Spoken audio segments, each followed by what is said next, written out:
I'm afraid. I feel lost. I don't know who I am anymore.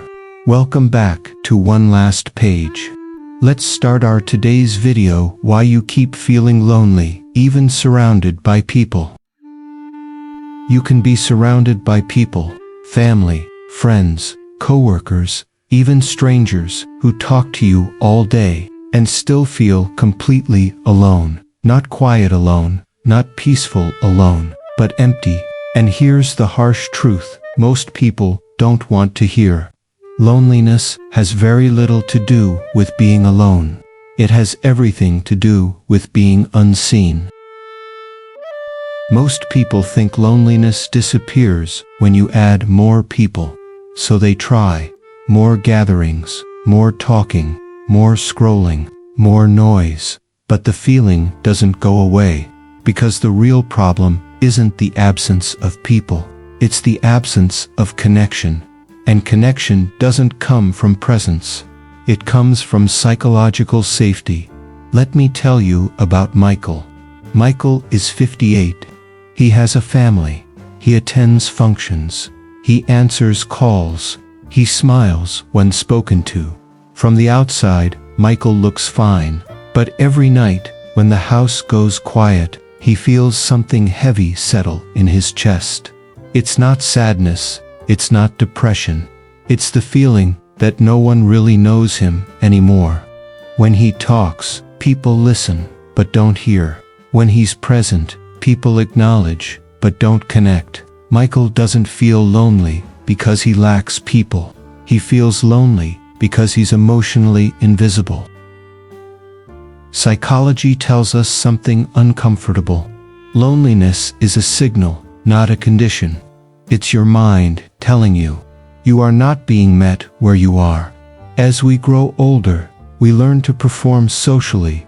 We learn what to say, what not to say, what parts of ourselves to hide. By adulthood, many people aren't relating, they're managing impressions. So conversations become polite, shallow, functional, but never true. And the brain notices. Your nervous system doesn't respond to words. It responds to authentic, emotional exchange. Without it, the body feels alone, even in a crowd. Do you know why adults feel this more deeply?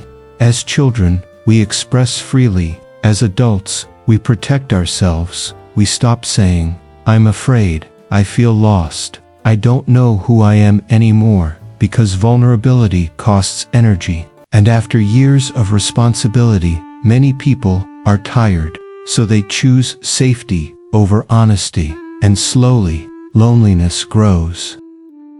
Many adults pride themselves on being strong. Let me tell you the harsh truth about being strong. Independent, reliable, low maintenance. But here's the psychological cost. When you never need anyone, people stop offering themselves to you. Strength becomes distance. Silence becomes normal. And one day you realize, I don't know how to let people close anymore. You see faces, stories, moments, but none of them include you emotionally. Your brain compares connection, not popularity. And constant comparison convinces you everyone else is connected. I'm the problem. But the truth is simpler and harsher. Most people are performing closeness. Very few are experiencing it. The core psychological reason. Here's the uncomfortable insight. You feel lonely because you're editing yourself. You hide opinions. You soften emotions. You keep peace instead of telling truth. So people only meet the version of you that's allowed, and the real you remains alone. Let me explain emotional intelligence simply. Emotional intelligence isn't about reading others. It's about allowing yourself to be read. Connection happens when you speak honestly, someone responds safely, and your nervous system relaxes. Without that cycle, loneliness stays. Now, let me tell you 3 practical shifts. Number 1 is stop trying to be interesting. Start being real. Depth attracts depth. Number 2, choose one honest conversation. Not everyone deserves access, but someone does. And number 3 is let silence exist. Connection doesn't need constant talking. It needs presence without performance.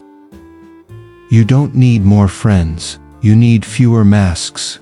Loneliness doesn't end when people arrive. It ends when you arrive. Let's discuss the truth now.